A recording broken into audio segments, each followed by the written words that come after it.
Hello guys, কেমন আছো সবাই? তো আজকে বিকালবেলা ম্যাডামকে নিয়ে একটু ঘুরতে বেরিয়েছিলাম। তো উনি বললো একটু পার্লারে যাবে। তো পার্লারের মধ্যে উনি গেছে, আমাকে বলেছে পয়সা দিতে। তো আসলে পরে বলবো আমার কাছে পয়সা নেই। তো চলো দেখি ওনার রিয়াকশানটা কীরকম। তো উনি পার্লার দিয়ে ওই যে বেরিয়েছে, দেখতে পাচ্ছ তোমরা। তো পার্লার দিয়ে বেরিয়ে আগেই দেখো আমার ক্যামেরাটা বন্ধ করতে চাইছে। কয় টাকা লাগবে? আমার কাছে টাকা নেই। তো যেই বলেছি আমার কাছে টাকা নেই, তখন ক্যামেরা ধরে টানছে, বুঝতে পারছো? আমার কাছে টাকা নেই। এরকম রেগে গিয়ে যদি এরকম টাকা বের করে, আমি ভাবলাম উনি রেগে গিয়ে টাকা বার করবে। উনি দিকে ফোন বের করে, ফোন এসছে, উনি বিন্দাস কথা বলছে ফোনে। উনি ভিতরে টাকা দিয়ে বেরিয়ে এসে মানে বাকি টাকাটা ওই আমাকে দিচ্ছে।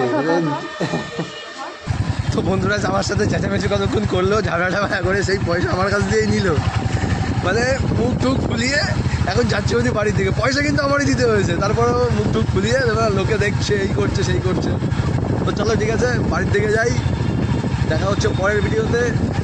ভিডিওটা ভালো লাগে লাইক করো, কমেন্ট করে জানিও কেমন হয়েছে। চ্যানেলটা সাবস্ক্রাইব করে দিও। টাটা।